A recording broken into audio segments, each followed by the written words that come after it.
What's up, everyone? It's Ben from the Vinyl Jukebox, and I've had some time to listen to my Record Store Day Black Friday 2024 pickups, so I wanted to do a quick video here to go through each and every one of them, let you know my thoughts, show you the records, and all that good stuff. So before we get started, please be sure to leave a like and a comment below this video, subscribe to my channel, and turn on notifications so you don't miss any of my videos. All right, so starting things off, this is actually not one of my pickups. This is one of my wife Samantha's pickups. You saw her in the last video.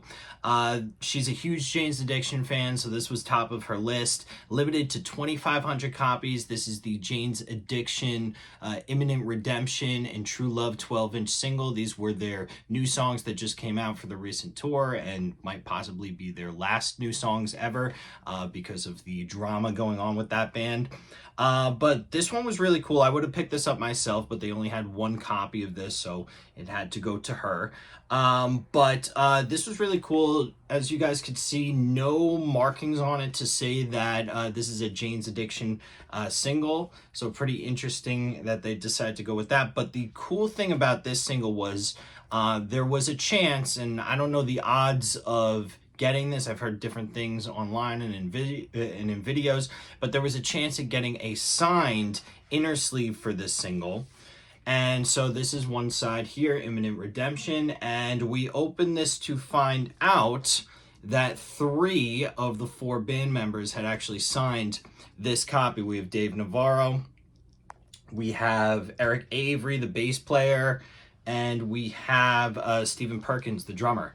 So Perry Farrell, I guess, couldn't be bothered to sign this copy, although I did see online that some copies were signed by all 4. I saw that only Dave, the guitarist, signed some copies, so it was kind of random how people would get these. But needless to say, as Samantha is a huge Jane's Addiction fan, she absolutely flipped out when she saw that she got a signed copy of this. So cool. I had to show that in the video, even though that wasn't one of my personal pickups.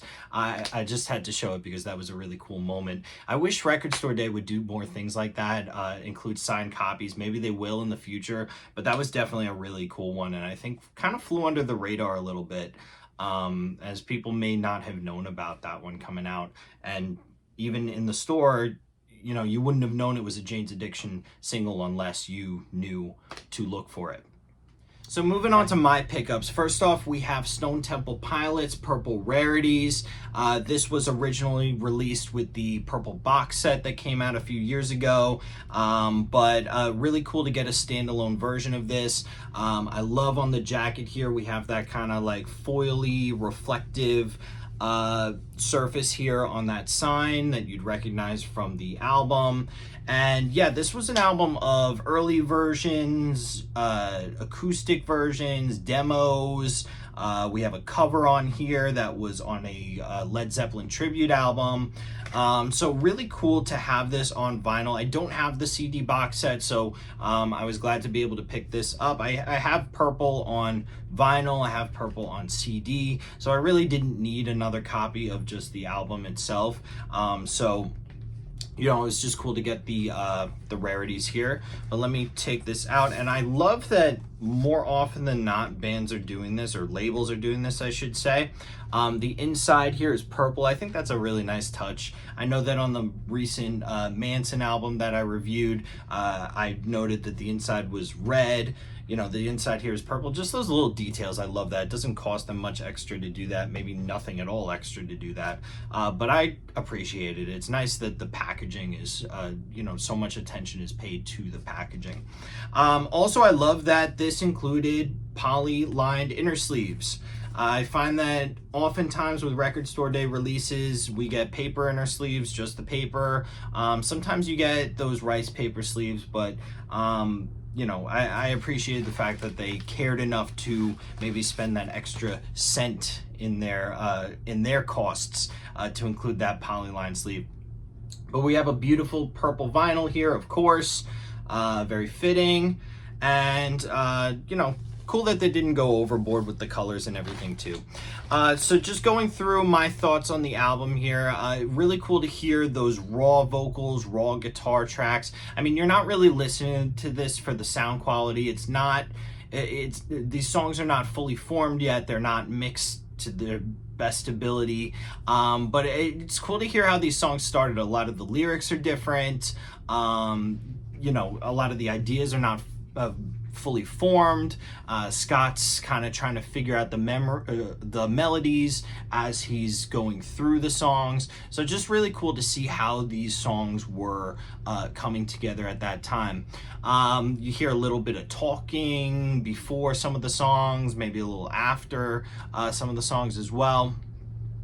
And I think that one of the standout tracks on here, I had never heard their cover of this before. Maybe I've just been living under a rock. But their cover of Led Zeppelin's Dancing Days, and they did this for a tribute album, it said, is phenomenal. And that's a fully mixed and everything studio track. I thought that was phenomenal, and that definitely made it worth it. I think that Scott Weiland had the perfect vocals for that Zeppelin song, and I think that the band just sounds great on that one. So that was really cool.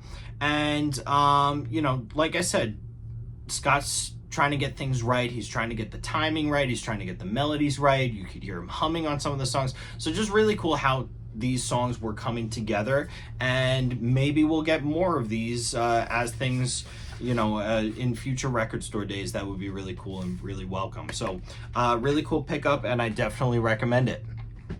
So next up, we're going to shift over to the jazz side of things. As you guys saw in my video, I picked up the Max Roach reissue, Deeds Not Words. And, you know, as you guys know, I'm still learning with jazz. I'm not a jazz aficionado in the slightest, but I'm learning and I'm having a lot of fun with it. So this is another one of the craft reissues that they've been doing for record store days. Record store day first, so it'll probably come out in another configuration. Mastered by Kevin Gray, big name in not just the jazz world, but all of the audiophile world.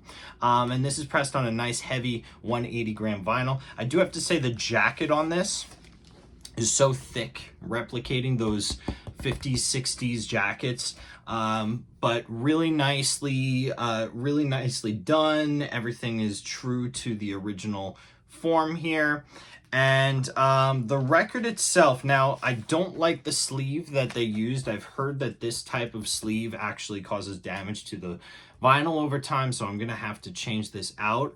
But other than that, we have the replica label there, Riverside label. So my thoughts on the album, I really thought that this was a different kind of jazz album than others that I have in my collection. This is very drum heavy, and Max Roach, obviously a drummer, he's the band leader here. We get a lot of drum solos, a lot of, you know, drums are heavily featured on this album, but I really thought that the vinyl sounded great. It's a dead silent vinyl. You don't even hear the needle drop on the record. Also interesting about this album, the tuba is very heavily featured on this one. I'll admit, I actually didn't listen to this before I picked it up for Record Store Day. I kind of trust that Kraft knows what they're doing, and it looked like a really interesting record, and I kind of blindly went into it. And I was impressed, but to be honest, I think that I need a few more listens. It's not like any other jazz album that I have in my collection here. Like I said, very drum and tuba heavy, which is so different than what I'm used to, you know, saxophone, piano, trumpet heavy jazz. So definitely need to listen to this a little more. It's not my favorite yet, but who knows, it might grow on me for sure. All right, next up, in this one, I'm not going to spend too much time on because it's a compilation, but we have Jazz Dispensary's most recent compilation for Record Store Day Black Friday, the Golden Hour. I'll just read a bit of this here. Get ready to immerse yourself in a world where soundscapes of sun-baked sands and the cold sea breeze blend seamlessly to create one dank groove blast. So they always come up with some sort of backstory or some sort of theme for their albums. I guess this one is sort of like an ocean theme. I don't know if I heard that while I was listening, but you know, maybe I need a few more listens. But really cool on this one. This one featured a lot of big names in jazz that I knew. Hampton Hawes, Sonny Rollins, Nat Adderley, Gene Ammons, Vince Guaraldi, Chico Hamilton. So I really went into this kind of expecting an old school feel to this, and it kind of wasn't that at all. Very funky album, as have been the Jazz Dispensary albums, and interesting to hear these artists in a funky light. I mean, these are all 70s recordings, and I guess I haven't listened to too much Sonny Rollins from the 70s, Hampton Hawes from the 70s, and this is funky. This is danceable, jazzy funk music. Really cool, really unexpected for sure. Let me show the vinyl and then I'll talk about it a little bit more. We have an inner sleeve, the only printed inner sleeve that I got with these releases. So really cool. They always do a nice job with the artwork. And this vinyl, I have to say, is absolutely stellar. I mean, look at this color. We got the gold, hazy swirl, I guess it would be, in there. And that aqua color.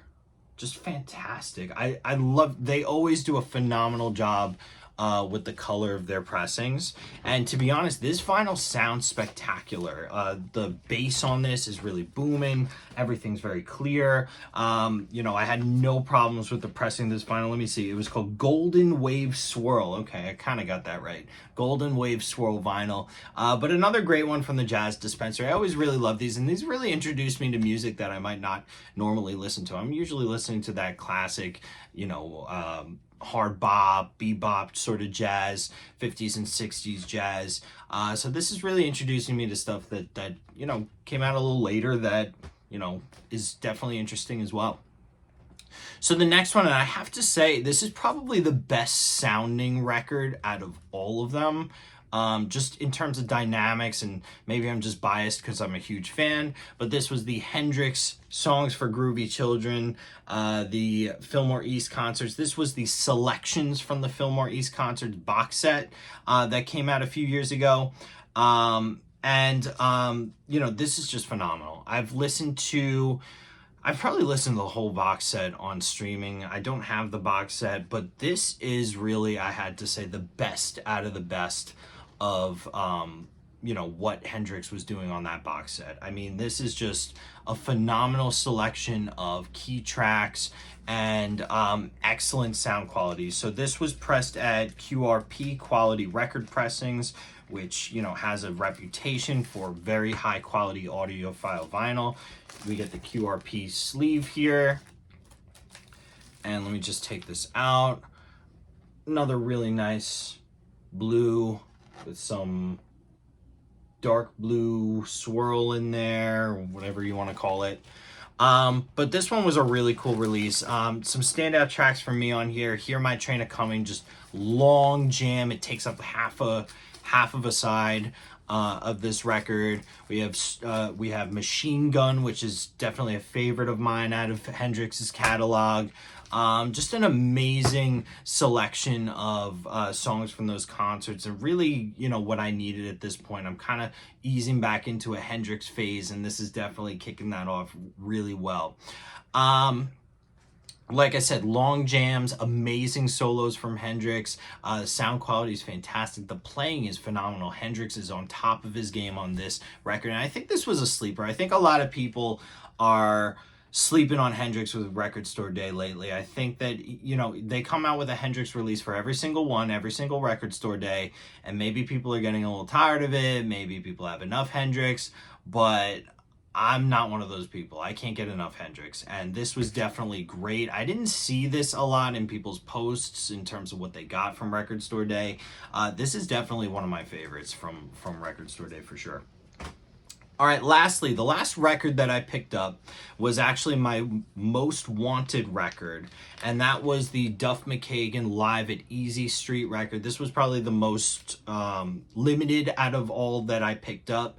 Out of 1,500 copies, I got number 202, and I'm really happy that they numbered these, because Record Store Day, they used to number their records a lot more. Now they don't for some reason. Which I don't know why, but this was a really great show, and here's our paper inner sleeve here, gotta love it. Let me just show, it's just a regular black vinyl, no big deal. I actually don't mind that. But I do have to say, this was a really great, intimate show at obviously Easy Street Records in Seattle, and just an amazing live set. I mean, Duff always brings it. I just saw him a few weeks ago in New York City, and the new band that he has together is phenomenal. The sound quality on this record is excellent. For a live show especially, they really recorded it very well. Playing is really great. Like I said, the live band is great. He's playing songs from his most recent record, Lighthouse, and his previous record, which was Tenderness. One thing that I would have liked on this album, and even in his live set, and he's not even doing that in his live set now, so you know, doesn't really matter, but I'd love to hear some of his older solo stuff, maybe from that first album. Would be really cool. Maybe even some Loaded stuff, Duff McKagan's Loaded stuff. But this is really great. I think some standout tracks here are definitely Just Another Shakedown, which is kind of his like punk rocker kind of song on this one. Chip Away is really good too. I Just Don't Know, Long Feather, one of my favorites from the new album. And I really love how he's taken a more mellow approach to his music, and it's different than stuff that he used to do. He was kind of all punk rock or all just rock and roll, and he's doing that, but he's also adding in a lot of acoustic stuff, bringing in dynamics to his music, bringing in feeling. I know he's been writing a lot, so bringing in his experiences through his writing, which is really fantastic to hear. And I just thought this was a great live album. I actually just picked up recently, earlier this year, he came out with Tenderness live in Los Angeles, and this was recorded during his last album cycle. And this was cool to listen to, but I have to say I enjoyed Live at Easy Street a little more, just because of the selection of songs. I think he has I think his newer songs are a lot more dynamic. It's not just acoustic stuff. It's not just country influence. It has a lot of influences. And I just like the vibe of this concert a little better. It just sounds intimate. It sounds like he's playing in your living room, which is fantastic. So there are all my pickups, guys. There's my rundown of my thoughts. I was thinking about picking some releases up after the fact online, but I actually decided not to. Maybe down the line, if these records, you know, get discounted for a little cheaper, I might. But for right now, these are my pickups for Record Store Day, and I'm really happy with them. This was one of my, this was one of the best Record Store Days in terms of dynamic pickups. Like, I'm not just picking up all rock or all jazz. I picked up a little bit of everything, which was really fun for me. So there you have it, guys. There's my video. I hope you guys enjoyed it, and please check out my Record Store Day video that I posted last week. I'll put a link to it in the description below, and let me know in the comments, what have you picked up from Record Store Day? What are you enjoying? What are you still listening to? Anything a one and done pickup for you? And what I mean by that is, did you listen to a record once and you don't think you're ever going to listen to it again? Let me know in the comments below. It'll be fun to talk about that. Again, please be sure to leave a like and a comment below this video. Subscribe to my channel. Share the video. All that good stuff. I have a lot of fun stuff coming for the channel, so be on the lookout for that. Thanks for watching, everybody. I'll see you next time.